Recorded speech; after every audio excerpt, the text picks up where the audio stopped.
World's biggest astrology community in Tamil. Online Astro TV, வாழ்வின் வெளிச்சம். Online astro டிவியை கண்டு மகிழுங்கள்.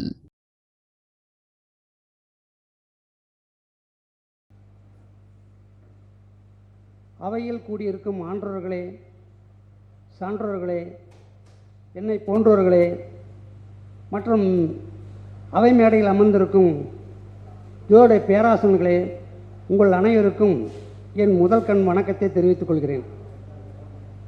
இங்கு எனக்கு கொடுக்கப்பட்ட தலைப்பு திருமண காலம் இளமையா முதுமையா, இதுதான் தலைப்பு. இந்த கருத்தரங்களில் எனக்கு ஊக்கமும் உற்சாகமும் கொடுத்த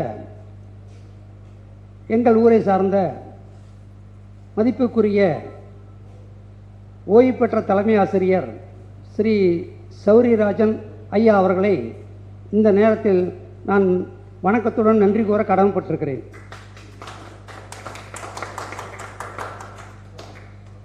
அவர் எங்கள் ஊரை சார்ந்தவராக இருந்தாலும் நான் அவர் ஊர்க்காரன் என்று சொல்லிக் கொள்வதில் நான் பெருமைப்படுகிறேன். அவர் சில டைம்லாம் சொல்லுவார், பாடல்கள் ஜோட பாடல்கள் ஆயிரக்கணக்கில் இருந்தாலும் அந்த பாடல்களை நீங்கள் புரிஞ்சுக்கிங்க, இந்த பாடல்கள் தான் பொக்கிஷம் இருக்குது, அதை நான் படிக்கும்போது அதில் சொற்சுவையும் பொருட்சுவையும் சில நேரங்களில் நகைச்சுவையும் இருக்கும் அப்படின்னு சொல்லுவார். அவர் தலைமை ஆசிரியராக இருக்கும்போது ஒரு நிகழ்வு, அந்த நிகழ்வை இந்த இடத்துல சுட்டி காட்ட விரும்புகிறேன். அவர் சொன்னது தான் அது. ஒரு தடவை இன்ட்ரெஸ்டுக்காக ஆய்வுக்காக ரவுண்ட்ஸ் வரும்போது ஒரு வகுப்புக்கு சென்றார். அங்கே ராமாயண பாடம் தமிழாசிரியரை நடத்தி கொண்டிருந்தார். அந்த வகுப்புக்கு போய் இவர் ஒரு கேள்வி கேட்கலாம் என்று போயிருக்கார். அந்த மாணவர்களை பார்த்து, நான் ஒரு கேள்வி கேட்பேன், அதற்கு மிகச்சரியாக சொல்பவர்களுக்கு ஒரு பரிசு, அது பாடல் வழியில் தான் சொல்லுவேன், நீங்கள் பதிலும் பாடல் வழியை தான் சொல்லணும் அப்படின்னாரு. இந்த ராமாயணத்துலேருந்தே நான் உங்களுக்கு ஒரு கேள்வி கேட்குறேன் அப்படின்னு சொல்லிட்டு குறிச்சிக்கிங்க, எழுதிக்கிங்க அப்படின்ட்டார். நீங்கள் கூட எழுதிக்கலாம், அது பின்னால் உங்களுக்கு பயன்படும். அவர் சொன்ன ரெண்டே வரி தான், கேள்விங்கிறது ரெண்டே வரி தான். ஐயிரண்டு கரத்தானை 80 கால் கரத்தானை ராமன் ஏன் கொன்றான்? இதுதான் ஐயானுடைய கேள்வி. ஒவ்வொருத்தரும் யோசனை பண்ணாங்க, ராமன் யாரே கொன்னார், இவர் எந்த இவர் கேட்குறாரு அப்படின்னு பையன் பேசிக்கிறான். பக்கத்தில் இருக்கிறவன் கிளைமேக்ஸில் கொன்னார்ல அவர் தான் கேட்குறாரு அப்படின்னு இன்னொரு பையன் பதில் சொல்லிட்டு இருக்கிறான். இதுக்கு விளக்கம் சொல்கிறார். ஐயிரண்டு சிரத்தானை, ஐயிரண்டு 10 சிரம் கொண்டவனை, 80 கால் கரத்தானை. 80 கால் அப்படின்னா அப்போலாம் கால் வாய்ப்பாடு அரை வாய்ப்பாடுலாம் நிறைய மனப்பாடம் பண்ணி வச்சுருந்தாங்க ஐயா காலத்தில். இப்போ 10 மாஞ்சி எத்தனை அப்படின்னாவே கால்குலேட்டர் எடுக்கக்கூடிய காலகட்டம் ஆகி போச்சு. அப்போ 80 கால் கரத்தானை அப்படின்னா 80 பாதி 40, 40 பாதி 20, 20 கரம் கொண்டவன் அப்படின்னு அர்த்தம். அப்போ அவரை ராமன் ஏன் கொன்றான் அப்படின்னு கேள்வி கேட்கும்போது சிலர் பதில் சொல்கிறாங்க, அவருக்கு திருப்தி இல்லை. நான் எப்படி பாடல் வடிகள் சொன்னனோ அதே மாதிரி நீங்கள் சொல்லணும். சிறிது நேரம் கழித்து ஒரே ஒரு பையன் மட்டும் எழுந்திரிச்சு, ஐயா நான் சொல்கிறேன் சொன்னான். சொல்லுப்பான். அவன் சொல்கிறான், சாவிலே 4 தாவிலே 9 தான் எடுத்து சென்றதனால் ராமன் கொன்றான் அப்படின்னாரு. சபாஸ், அதுக்கு விளக்கத்தை நீயே சொல்லிடு அப்படின்னாங்க. சாவிலே 4, அது நான் சாவிலே 4 வகையான சாவா அப்படி இல்லை. சா எழுத்துக்களில் 4வது சா சா சி சி. அடுத்தது தாவிலே 9 தா தா தி தி து து தே தே தை அப்படி இந்த 9வது வரக்கூடிய தை. சீதை, சீதை எடுத்து சென்றால் ராமன் கொன்றான் அப்படின்னு முடித்தார். அப்போது ஐயிரண்டு கரத்தானை 80 கால் கரத்தானை ராமன் ஏன் கொன்றான்? சாவிலே 4 தாவிலே 9 தான் எடுத்து சென்றதனால் ராமன் கொன்றான் அப்படின்னு முடித்தார். வெரி குட் அப்படின்னு கூப்பிட்டு அவர் பாக்கெட்டில் இருந்த ஹீரோ பேனை எடுத்து கொடுத்தார். அப்போலாம் ஹீரோ பேனா ரொம்ப ஃபேமஸ், தங்க கலரில் மூடி போட்டிருக்கோம், அந்த ஃபேமஸ் கொடுத்தாரு. அந்த நிகழ்ச்சி அவர் சொல்ல நான் கேட்டிருக்கிறேன். அதாவது எதுக்காக அதை சொல்ல வர்றாருன்னா, பழம்பெரும் பாடல்கள் இருக்கக்கூடிய நல்ல நல்ல ஒரு பொக்கிஷம். பலாப்பழம் பார்க்கறதுக்கு முள்ளு முள்ளாக இருந்தாலும் உடைச்சி பார்த்தா உள்ள சுவையான சுவை இருப்பது போல் இந்த மூல நூல்களில் இருக்கக்கூடிய பாடல்கள்லாம் பிரித்து பிரித்து படித்து பாருங்கள், உங்களுக்கு பலாது அர்த்தங்கள்லாம் உங்களுக்கு கிடைக்கும் அப்படின்னு அவர் சொல்ல கேள்விப்பட்டிருக்கிறேன். இந்த சமயத்தில் அது நினைவுக்கு வந்துச்சு. சரி, விஷயம் என்னன்னா, திருமணம் என்பது இரு மனம் இணையும் ஒரு இனிய ஒப்பந்தம். அது பருவ காலத்தில் நடக்காமல் போனதால் எத்தனையோ இளம் உள்ளங்கள் கற்பனையும் கனவுகளோடு துயரத்துடன் காத்து கொண்டிருக்கிறார்கள். கண்ணுக்கு நிறைந்த அழகு, கழுத்து நிறைந்த ஆபரணங்கள், கை நிறைய சம்பளம், காலத்துக்கேற்ற கல்வியும் அமைந்தும் மனதுக்கு பிடித்த வரன் அமையவில்லையே அப்படின்னு கண்ணீரோடு இருக்கக்கூடிய பெண்கள் ஆயிரம் ஆயிரம். குருபலம் வந்தாச்சா குருபலம் வந்தாச்சா என்று இயங்கும் பெற்றோர்கள் ஆயிரம் ஆயிரம். நவகிரகங்களில் இத்தனை பேர் இருக்கும்போது குருபலத்தை மட்டும் ஏன் முக்கியத்துவம் கொடுத்து கேட்குறாங்க? இப்போது திருமணத்துக்கு உரியவர் குடும்பாதிபதி கலஸ்தர்த்தனாதிபதி சுக்கரன் தானே. சுக்கரபலம் வந்துருச்சா அப்படின்னு கேட்க வேண்டியது தானே. குருபலம் வந்தாச்சா அப்படின்னு கேட்குறாங்க. குருபலம் வருஷத்துக்கு ஒரு வருஷம் விட்டு ஒரு வருஷம் வந்துட்டு தான் இருக்கும். அந்த குருபலத்துக்கும் கல்யாணத்துக்கு பெரிய சம்மந்தம் இல்லை. குருபலம் இருந்தால் நல்லது. ஒரு கல்யாணம்னா மூலக்காரன் நாதஸ்வரம் இருந்தால் சிறப்பு, இல்லாவிட்டாலும் கல்யாணம் நடக்கும். அதுபோல தான் குருபலம். இப்போ காலபுருஷனுக்கு சௌபாக்கியத்தை கொடுக்கக்கூடிய தர்ம திருப்பி கோணத்தில் இருக்கக்கூடிய குரு பகவான், அது மட்டும் இல்லாமல் அயன சயன போக பாக்கியத்தை கொடுக்கறதே அந்த குரு பகவான் தான். அதனால தான் குருபலம் வந்துச்சா அப்படி கேட்குறாங்க. எனவே ஒரு ஜாதகத்தில் ஆணோ பொண்ணோ குரு பகவானும் சுக்கர பகவானும் நல்ல பலம் பெற்று சுபர் வீட்டில் அமர்ந்து சுபர் பார்வை பெற்று சுபர் சாரம் பெற்றால் இளமையிலேயே திருமணம், எதிர்பார்த்த நல்ல வாழ்க்கையும் முன்னேற்றமான சிறப்பான கணவனாக அமைவார் என்பது அடிப்படை உண்மை. இதற்கு பதிலாக குரு பகவானும் சுக்கர பகவானும் பலம் இழந்து, அதாவது நீச்சம், அஸ்தமனம், வக்கரம், திதிசூன்யம், பாதகஸ்தானம் 6-8 பாண்டையில் அமர்ந்து விட்டால் காலதாமதமாக, அதாவது 35 வயசுக்கு மேலே தான் திருமணம் நடக்குது. ஏன் சில பேருக்கு திருமணமே அமையாமையே கூட போயிடுது.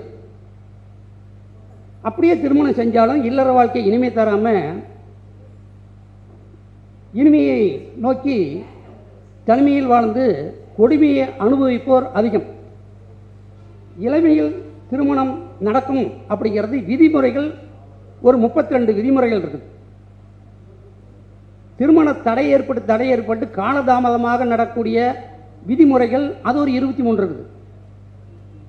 முதுமையாகியும் திருமணம் ஆகலையே அப்படின்னு சொல்கிறதுக்கு ஒரு 23 விதிமுறைகள் இருக்குது. அத்தனை விதிமுறைகளையும் இங்கே நம்ம சொல்கிற அளவு கால அவகாசம் இல்லை என்பதால் ஒரே ஒரு முக்கியமான விதிகளை மட்டும் சொல்லி விளக்க நினைக்கிறேன். இது சப்த ரிஷி நாடி அப்படிங்கிற புக்கள் இருக்குது. சப்த ரிஷி நாடி சில பேர்த்துக்கு தெரியும், பல பேர்த்துக்கு தெரியாது. ஓலைச்சுவடியில் தஞ்சாவூர் சரஸ்வதி மகால் இருக்கக்கூடிய அந்த சப்தரிஷி நாடிய ஜி ராஜன் அப்படிங்கிறவர் தான் அதை கவர்மெண்ட்டுக்கிட்டேருந்து வாங்கி தமிழில் மொழிபெயர்த்து அதுக்கான உரையை எழுதி அதுக்கு நவாம்சம் போட்டு அதுக்கப்புறம் அதுக்கு மேற்கோள் ஜாதக சந்தரியா உத்தரகால மரத்தில் இந்த வாக்கியம் இருக்குது அப்படின்னு விளக்கம் கொடுத்து அந்த சப்தரிஷி நாடி அப்படிங்கிறது ஒரு லக்கணம், ஒரே ஒரு லக்கணம் மட்டும் 150 ஜாதகம் இருக்கும். மேச லக்கணத்துக்கு 150 ஜாதகம், ரிஷப லக்கணத்துக்கு 150 ஜாதகம். ஒரு புக்கு மட்டும் 5 கிலோ இருக்கும். ஒரு கையால் தூக்குறது சிரமம். அவ்வளோ பெரிய அந்த சப்தரிஷி நாடியை எழுதினவர் தான், அதாவது மொழிபெயர்த்து எழுதினவர் தான் ஜி ராஜன். அவர்களுடைய போட்டா கிடைச்சதுன்னா வீட்டில் வச்சு பூஜை பண்ணணும். தன் வாழ்க்கையே அர்ப்பணிச்சவர் ஜி ராஜன். சரி, அவரை பற்றி நிறைய சொல்லலாம். இப்போ நம்ம அந்த சப்தரிஷி நாடிகள் சேகரிக்கப்பட்ட ஒரே ஒரு ரகசியத்தை மட்டும் இங்கே சொல்கிறேன். ரகசியம்னா காதோட காது சொல்கிறது தான் அந்த காலத்தில் அவசியம். இப்போ மைக்கு போட்டு சொல்கிறது தான் ரகசியம். பொதுவாக ஒரு ஜாதகத்தில் எந்த பாவத்தை முக்கியமாக கவனிக்கணும்? ஒரு ஜாதகம் எடுத்துக்கிட்டால் எந்த பாவம் முக்கியம்? இப்போ 5 9 அப்படிம்பீங்க. எடுத்த ஒன்று 1 5 9 1 4 7 10 அப்படின்னு நம்ம சொல்லிடலாம். அதன் மூலிமா அந்த கிரகம் அந்த பாவம் பலம் பெற்றிருந்தா வாழ்க்கையில் முன்னேற்றம், செல்வாக்கு, சொல்வாக்கு, மதிப்பு, மரியாதை, உயர்ந்த அந்தஸ்து, காரு, பங்களா கொடுக்கும். ரைட்டு தான். ஆனால் அதுக்கு முன்னால் அவனுக்கு ஆயுள் பலம் இருக்குதான்னு பார்க்கணுமில்ல. ஆயுள் பலம் இருந்தால் தானே அந்த இன்பத்தை அனுபவிக்க முடியும். ஆயுள் பலம் இல்லைன்னா இத்தனை வர்ணித்து சொல்லி வந்தவனை மகிழ்ச்சி சொல்லி புகழ்ச்சியை பேசி பிரயோஜனம் இல்லையே. அப்போது அந்த ஜாதகத்துக்கு ஒரு லக்கணத்துக்கு 8ஆம் பாவத்தை பார்க்கணும் இல்லைங்களா? இது உங்களுக்கு எல்லாம் தெரியும். அடுத்தபடியாக 8க்கு 8 3ஆம் வீட்டை பார்க்கணும். இந்த 3 தான் ஒரு லக்கணத்துக்கு அதிர்ஷ்டத்தை தரக்கூடிய இடம், ஆயுள் பலத்தை தரக்கூடிய இடம், இந்த லக்கணத்தை இயக்கக்கூடிய பாவம். அப்போ 8ஆம் வீடு ஆயுள் பாவம் மட்டும்தானா? அதிர்ஷ்டத்தை குறிக்கிறதும் அதுதான், ஆயுள் பலத்தை குறிக்கிறதும் அதுதான். அப்போ புதைப்பொருள், மறைப்பொருள், இது மாதிரி எல்லாம் எடுத்து பார்க்குறதும் இதே 8ஆம் வீடு தான். அப்போ ஒரு பாவத்துக்கு 8ஆம் வீடு நம்மளுக்கு முக்கியம். 8க்கு 8ஆம் வீடு முக்கியம். சரி, இப்போ விஷயம் என்ன அப்படின்னா, அதுபோல் 7ஆம் பாவம் நல்ல முறையில் இயங்க வேண்டுமானால் 7க்கு 8ஆம் வீடும் 8க்கு 8 3ஆம் வீடும் அவசியம் பார்க்கணும். முக்கியமான விதி என்ன அப்படின்னா, முதலில் லக்னம் இயற்கை சுபர் வீடாக இருக்கணும். முதல்ல பார்க்கும்போது லக்னம் சுபர் வீடாக இருக்கணும், அல்லது லக்னாதிபதி இயற்கை சுபர் வீட்டில் அமர வேண்டும்.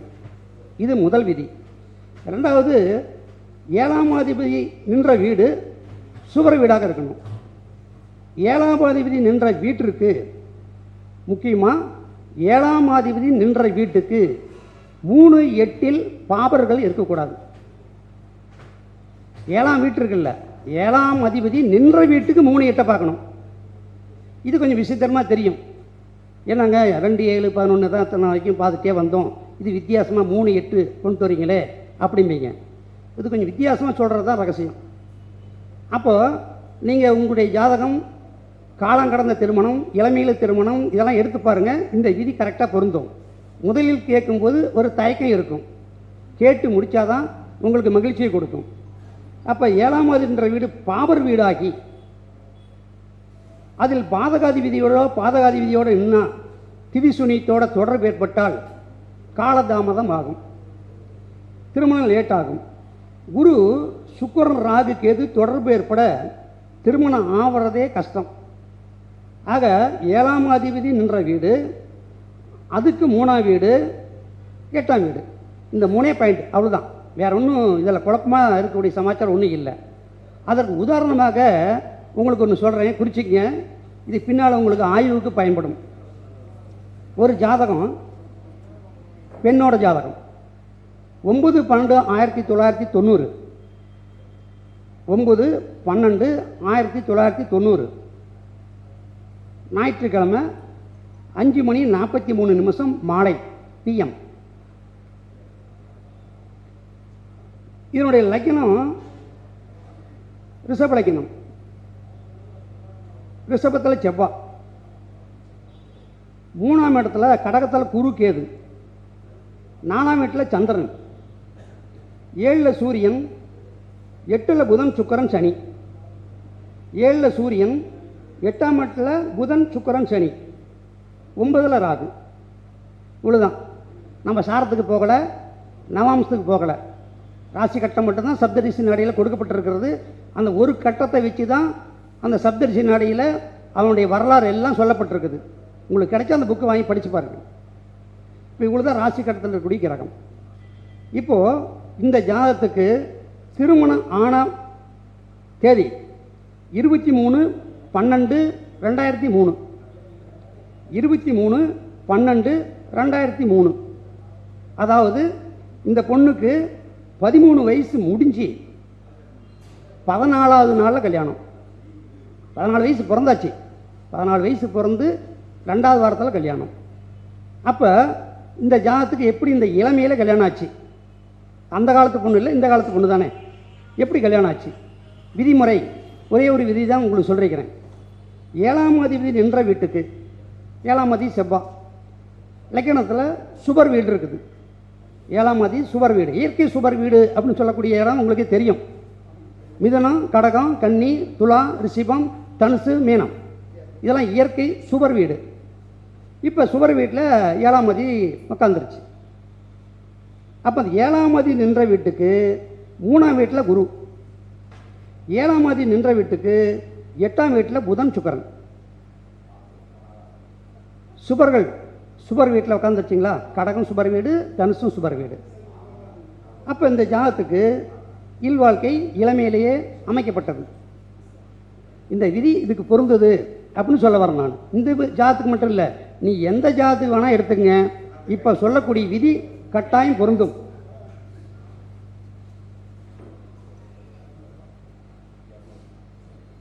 இதுக்கு திருமணமான காலம் சந்திரன் திசையில், சுக்கிரன் புத்தியில், சுக்கிர அந்தரத்திலே நடந்தது. சந்திரன் திசை, சுக்கிரன் புத்தி, சுக்கிர அந்தரன். 3ஆம் அதிபதி சந்திரனுடைய திசை கேந்திரத்தில் இருக்குது. 3ஆம் அதிபதி கேந்திரம், அவன் திசை நடக்கும்போது சுக்கிரன் 8ஆம் இடத்துல இருக்கக்கூடிய சுக்கிரன் அந்த புத்தியில் சுக்கிரன் அந்தரத்திலேயே நடந்தது. அடுத்தது பார்த்தீங்களாக்க இன்னொரு ஜாதகம் 18 வயசில் திருமணம் ஆனது. இதையும் நோட் பண்ணி வச்சுக்கோங்க, உங்களுக்கு பயன்படும். இதெல்லாம் ஆய்வுக்கு நம்ம பயன்படும். பின்னால் நம்ம எடுத்து பார்க்கும்போது எந்த திசையில் எந்த புத்தி நடந்தது, அவர் சொன்ன ரூல்ஸு பொருந்ததா, இல்லை புதிய ரூல்ஸ் நாம் எதாவது கண்டுபிடிக்கலாமா, ஏன் இப்படி இருக்கக்கூடாது அப்படின்னு உங்களுடைய ஆய்வுக்கு பயன்படும். 21/9/1941, 21/9/1941, 12:35 PM. இந்த ஜாதகம் தனுசு லக்னம், ராசி கன்னி ராசி. தனுசு லக்னம், 3ஆம் இடத்துல கேது, கும்பத்தில் கேது, மீனத்தில் செவ்வாய், ரிஷபத்தில் குரு சனி, சிம்மத்தில் ராகு, 10ஆம் இடம் கன்னியான சூரியன், சந்திரன், புதன், 11 சுக்கிரன். இது ராசி கட்டம். நவாம்சம் தேவையில்லை, பாதச்சாரம் தேவையில்லை, பாகைக்கலை தேவையில்லை, திசா புத்தி ராசி கட்டம், அவ்வளோதான். அப்போ இந்த ஜாதத்துக்கு தனுசு லக்னத்துக்கு 7ஆம் அதிபதி புதன் கன்னியில் சுபர் வீட்டில் இருக்குது. அந்த வீட்டுக்கு 3ஆம் அதிபதி செவ்வாய், அந்த 3ஆம் அதிபதி செவ்வாய் சுபர் வீடான குருமனையில் இருக்குது, 7ஆம் வீட்டில் இருக்குது, பலம் பொருந்தியாச்சு.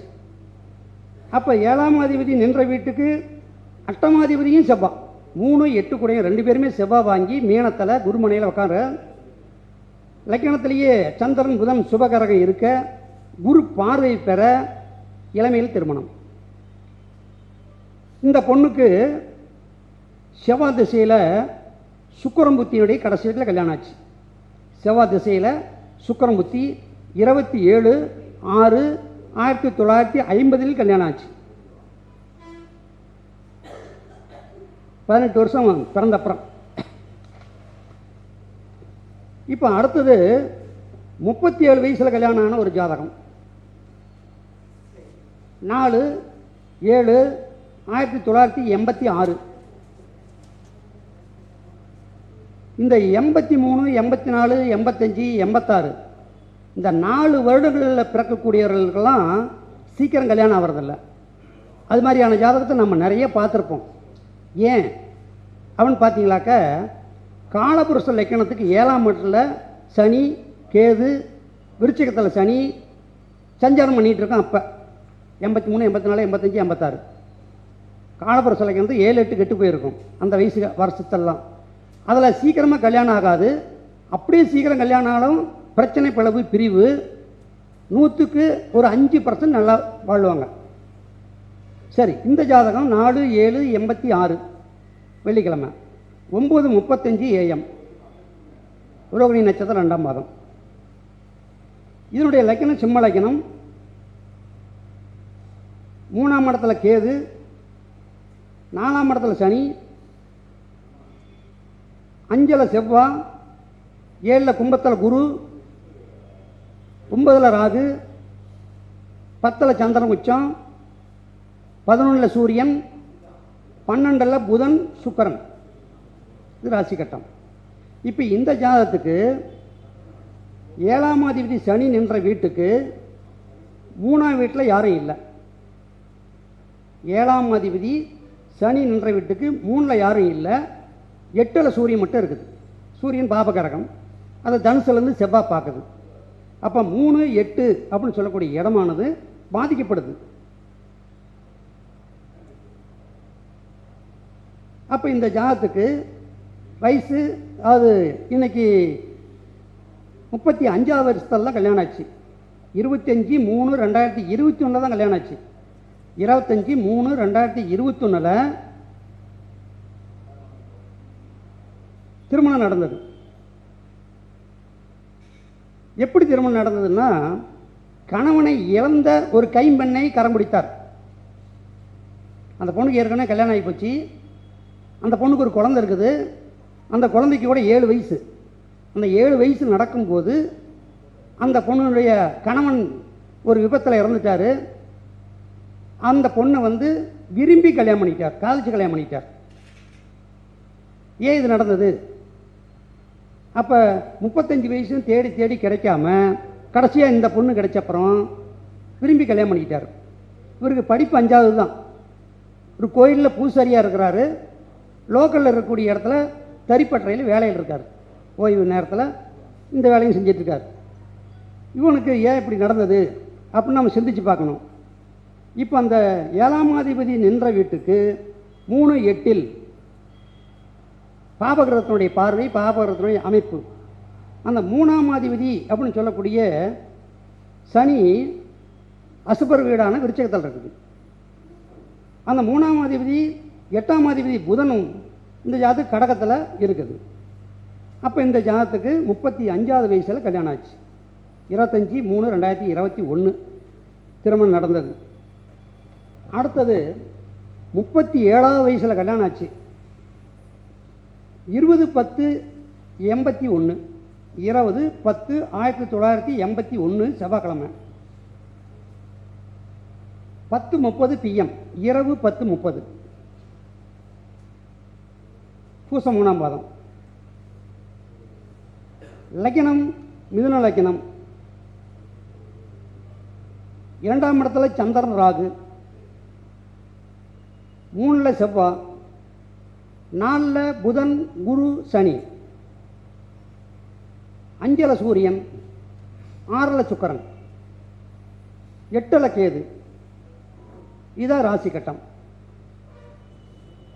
திசை இருப்பு வேணுமா கூட எழுதிக்கிங்க. சனி திசை 8-8-2, சனி திசை இருப்பு 8-8-2. அப்போது இந்த ஜாதகத்தில் மிதுன லக்னம் 7ஆம் அதிபதி அப்படின்னு சொல்லக்கூடிய குரு 4ஆம் இடத்துல இருக்குது. அப்போ அந்த வீட்டுக்கு 3, 8 பார்க்கணும். குருவுக்கு 3ல் பாக்கியாதிபதி சுக்கிரன் சுபகாரகம் இருக்குது. அப்போ உனக்கு ஒரு கல்யாணம் ஆகும் அப்படின்னு தெரிஞ்சு போச்சு. இந்த வீட்டுக்கு 8 செவ்வாய் 12ஆம் இடத்துல மறைஞ்சிருக்குது சூரியமணியில். அப்போ காலதாமதம் ஆகிறதுக்கு இது ஒரு முக்கியமான காரணம். அப்போ 3, 8 3ஆம் அதிபதியும் 8ஆம் அதிபதியும் குருவுக்கு 12ல், 7ஆம் அதிபதிக்கு 12ஆம் இடத்துல கல்யாணம் லேட்டு. ஆனால் அந்த 3ஆம் இடத்துல சுபகரகம் சுக்கரம் இருந்ததுனால இவனுக்கு என்னைக்குனாலும் கல்யாணம் ஆகும். என்னைக்குனால எப்போ நடந்தது? சுக்கர் மகா திசையில் சூரியன் புத்தியில் சனி அந்த இடத்துல கல்யாணம் ஆச்சு. அந்த 3ஆம் இடத்துல இருக்கக்கூடிய அந்த சுக்கரம் தான் கல்யாணத்தை கொடுத்தது. சுக்கரம் திசையில் சூரியன் புத்தி, சனி அந்தரம். சூரியனும் துலாத்தில் தான் இருக்குது. அது 7ஆம் அதிபதி நின்ற வீட்டுக்கு 2ஆம் இடத்துல தான் சூரியனே இருக்குது. கல்யாணம் நடந்த தேதி 22/4/2018, 22/4/2018 அன்னைக்கு சுக்கிரன் திசையில் சூரியன் புத்தியில் சனி அந்தரத்தில் கல்யாணம் ஆச்சு. வயசு அப்போ 37 தொடக்கம். சரி, இவங்களாம் இப்படி இருக்கிறாங்க. கல்யாணமே ஆகலை, இது வரைக்கும் கல்யாணம் ஆகலை. அவங்களுக்கு நம்ம முன்னே சொன்னோம் விதிமுறைகள். ஜென்ம லக்கணத்துக்கு 7ஆம் அதிபதி என்ற வீட்டுக்கு 3ஆம் வீடு 8ஆம் வீட்டில் பாபகிரகங்கள் இருந்தாலும், பாபர் வீட்டில் இருந்தாலும், பாபகிரகங்களோடு சேர்ந்தாலும், திதி சூன்யத்தில் இருந்தாலும், பாதகாதி சேர்ந்தாலும் திருமணம் நடக்காது. இதான் விதி, அவ்வளோதான், ஒரே விதி தான். அப்போ இந்த ஜாதகம் 13/6/1962. 13/6/1962 புதன்கிழமை, சித்திரை 1ஆம் பாதம், 2:07 AM. செவ்வாய் இரவு புதன். திசை இருப்பு தேவைப்பட்ட போட்டுக்கலாம். செவ்வாய் திசை 5-4-5. செவ்வாய் திசை 5-4-5. இப்போ இந்த ஜாதகத்துக்கு இன்னைக்கு 62 வருஷம் ஆகுது. இன்னைக்கு 62 வருஷமா கல்யாணம் ஆகலை, இன்னும் ஆகலை. ஏன்? விதிமுறை சொல்லியாச்சு. இதுக்கு அப்ளை பண்ணி பார்க்கலாம். மீன லக்னம், 2ஆம் இடத்துல செவ்வாய், 3ஆம் இடம் ரிஷபத்தில் புதன் சூரியன், 5ஆம் வீட்டில் சுக்கிரன் ராகு, 7ஆம் வீட்டில் சந்திரன், 11ஆம் வீடு மகரத்தில் சனி கேது, 12ல் குரு. இது ராசி கட்டம். இப்போ மீன லக்னத்துக்கு 7ஆம் அதிபதி புதன் ரிஷபத்தில் இருக்குது. இப்போ ரிஷபத்தை நம்ம லக்னமாக வச்சுக்கணும். ரிஷபத்தை நம்ம லக்னமாக வச்சுக்கிட்டு அந்த வீட்டுக்கு 3ஆம் இடத்துல யார் இருக்கிறா? ரிஷபத்துக்கு 3ஆம் வீட்டில் கடகத்தில் சுக்கிரன் ராகு இருக்குது. சுக்கிரன் ராகுவோட சேர்ந்தாவே கலஸ்தர தோஷம். அப்போ அந்த 3ஆம் வீட்டுக்கு 8ஆம் வீடான தனுசில் மாந்தி இருக்குது. இதனால் அந்த 8 குரு 10ஆம் இடத்துல 10ல் இருக்குது, சனிமனையில் இருக்குது. இந்த 3ஆம் வீட்டை, அதாவது புதனுக்கு 3ஆம் வீட்டை செவ்வாய் பார்க்குது. 12ஆம் இடத்துலேருந்து செவ்வாய் பார்க்குது.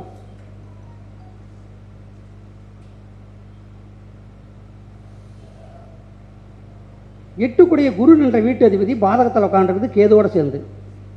8ஆம் அதிபதி நின்ற வீட்டு அதிபதி சனியும் கேது சேர்ந்து பாதகத்தில் இருக்குது. 3ஆம் வீட்டில் சுக்கிரன் ராகு இருக்குது.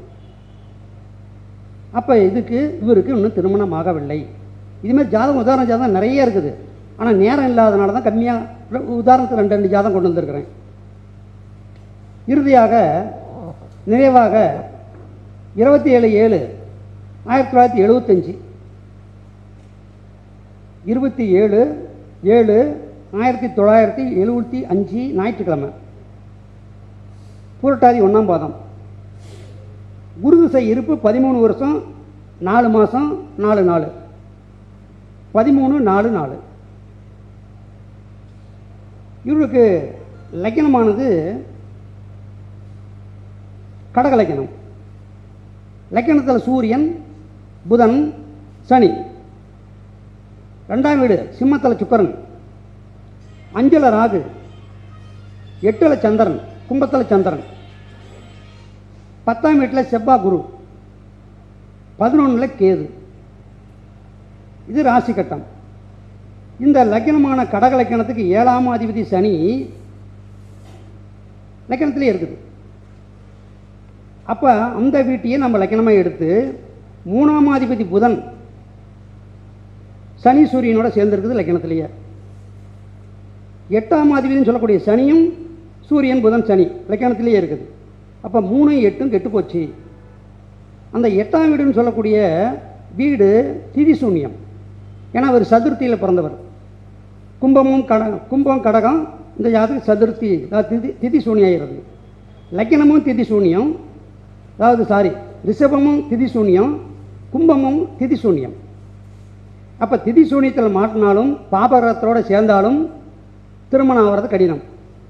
இவருக்கு இன்றைக்கி 49 வயசு ஆச்சு, இன்னும் கல்யாணம் ஆகலை. ஆக விதிமுறை இது ஒன்று தான். 7ஆம் அதிபதி நின்ற வீட்டுக்கு 7ஆம் அதிபதி நின்ற வீட்டுக்கு 3 8ஆம் வீட்டை பார்த்தால் இந்த ஜாதத்துக்கு திருமணம் லேட் ஆகுமா, இல்லை இளமையிலே நடக்குமா, கல்யாணமாக நடக்காதா அப்படின்னு நம்ம ஆய்வு செய்யலாம் என்பதை கூறி இந்த அரிய வாய்ப்பை தந்த நல்ல உள்ளங்களுக்கு நன்றி கூறி விடைபெறுகிறேன். நன்றி, வணக்கம். மிக அருமையானது. ஐயா கொடுத்த விதி இதுக்கு மேட்சாக வருதுங்களா? செக் பண்ணீங்களா? ஒரு தடவை செக் பண்ணுங்க. நன்றிங்க ஐயா. ஐயாவுக்கு மரியாதை செய்யப்படுகிறது.